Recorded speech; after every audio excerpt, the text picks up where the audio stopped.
মতে কঠোর নয়।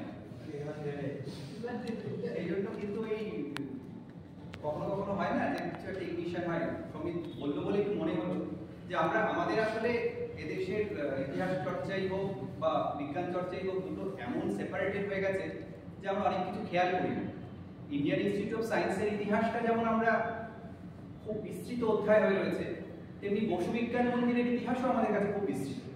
এখনো যদি রাজাবাজারে আমি রাজাবাজারে সায়েন্স কলেজে এমএসসি করেছি, অনেকেই করেছে, ঠিক তার পাশেই বসু বিজ্ঞান মন্দির, জগদীশচন্দ্র বোস, পাশে হচ্ছে আচার্য ভবন থাকতেন আর পাশে। সেখানে যদি এখনো যাও, এখন ওখানে রয়েছে নিবেদিতার যে পুতাস্থি সেখানে রাখা আছে, ওই বিশ্ববিজ্ঞান মন্দিরের যে লোগোটা সেটা নিবেদিতা তৈরি করেছিলেন। এগুলো আসলে আমরা কেমন একটা অন্যরকম ভাবে ভাবি, তো আমরা ঠিক সায়েন্সটাকে সেপারেট করে দিই, সেগ্রিগেট করে দিই, সেটা বোধহয় ঠিক না। এই ইতিহাসগুলো পড়লে আমাদের নিজেদের প্রতি নিজেদেরই আত্মবিশ্বাস বাড়বে বলে আমার মনে হয়। আমার খুব ভালো লেগেছে যে তোমরা এরকম একটা অনুষ্ঠান আয়োজন করতে পেরেছো। সবাই বোধহয় তার জন্য সবারই কন্ট্রিবিউশন আছে, কিন্তু জানি না সবার সামনে বলাটা বোধহয় ঠিক হবে না, সন্দীপ না থাকলে বোধহয় হতো না, জানি না, আমার তো তাই মনে হয়। এটা খুব একটা জরুরি জিনিস, হ্যাঁ, যে লোকের মনে খুব অল্প ইচ্ছে থাকে, সেটাকে বাড়িয়ে একটা বড় কিছু করা যায় কিনা। বিবেকানন্দ জয়ন্তী পালনের সাথে ধর্মের খুব একটা সম্পর্ক আছে বলে আমার তো ব্যক্তিগতভাবে মনে হয়।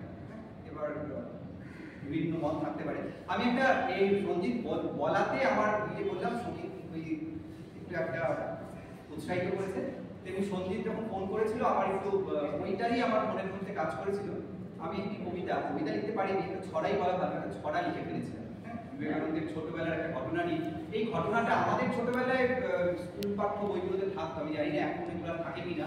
যে একটি পাশের বাড়িতে একটা চাপা গাছ ছিল, সেখানে বিবেকানন্দ বন্ধুকে নিয়ে দোল খাচ্ছিল। তখন পাশের বাড়ির তিনি ভাবেন বাচ্চারা যদি পড়ে ঠরে যায়, ব্যথা লাগে, ভেবে বললো ওরে ব্রহ্মদত্তি আছে, তোরা নেমে না।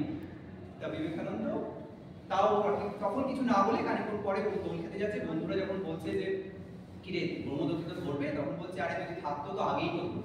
এসব কথায় মানে সাহসী হওয়া, ভয় পাওয়ার কিছু নেই, মোটামুটি গল্পটা এরকম।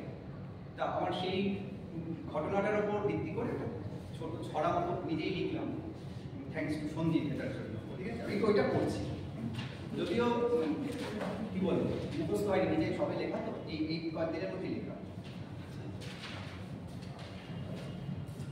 ভয় পাবি কেন? চৈত্র মাসের ভর দুপুরেতে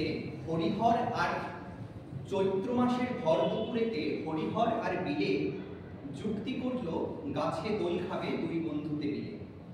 সবাই যখন ঘুমোচ্ছে ঘরে, দৌড়িয়ে এক ছুটে দুইটি বালক পাশের বাড়ির চাঁপা গাছটায় উঠে পা দিয়ে গাছের ডালখানি ধরে মাথাখানি নিচে রেখে হাসতে হাসতে খাচ্ছিল দোল, সারা গায়ে রোদ মেখে। বাড়ির কর্তা দূর থেকে দেখে দুইটি বাচ্চা ছেলে চাঁপা গাছটিতে দুলছে দুজনে শিশুতোষ খেলা ফেলে। বৃদ্ধ ভাবেন বেচারারা যদি ডাল ভেঙে পড়ে যায়, ব্যথা তো পাবেই, হাত পা না ভাঙে, কি যে করি হায় হায়। যেমন দুষ্টু হয়েছে বিলেটা, তেমনি সেনা তো জোটে, ভর দুপুরেতে বিজনী বিপিনে চাঁপা গাছে কেউ ওঠে। ছুটে ছুটে এসে বৃদ্ধ বলেন, শোনো হে বালকদ্বয়, গাছ থেকে নামো, বলা তো যায় না কিভাবে বিপদ হয়। কি কারণে দাদু নামতে বলছো? সাথে সাথে বিলে বলে। দাদু ভাবলেন নিরস্ত করি ছলে বলে কৌশলে। বাচ্চারা নাকি ভূতের ভয়েতে সদা জড়সড় থাকে, এখন তাহলে কাজেতে লাগাই সেই কৌশলটাকে। বললেন তিনি, খাচ্ছ তো দোল কনক চাপার ডালে, কি হবে বলো তো ব্রহ্মদত্তি এসে ঘাড় মটকালে। শোনোনি তোমরা, এই গাছেতেই বহুদিন তার বাস, এ গাছে যে চড়ে তার ভাগ্যেতে আছেই সর্বনাশ।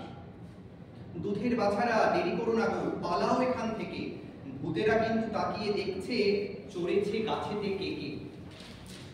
বৃদ্ধটি ফিরে যেতেই তখন ভয়ে ভয়ে বলে হরি, ব্রহ্মদত্তি ধরবে নাকি রে, বিলে বল কি যে করি। চল না পালাই তাড়াতাড়ি করে, গাছ থেকে তুই নাম, ভুল হয়ে গেছে ব্রহ্মদত্তি, ক্ষমা করো রাম রাম। বিলে হেসে বলে, দূতেরই ছাই, ভয় পাচ্ছিস মিছে, সারাটা জীবন এমনি ভাবেই ফিরবি ভুলের পিছে। থাকতোই যদি ব্রহ্মদত্তি, ওরে ও আহাম্মক, অনেক আগেই খুঁজিয়ে দিত সে গাছে চড়বার শখ। অমৃতপুত্র পুত্র পাশনারে ভয় অভি বল মুখে, দেখবি তখন অমিত শক্তি জেগেছে তোদের বুকে।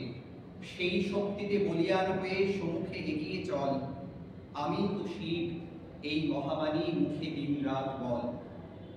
শরীর শান্ত হতে পারে তবু অনন্ত আছে তাতে, ভয় পাবি কেন জানিস যখন বাবা ধরে আছে হাতে।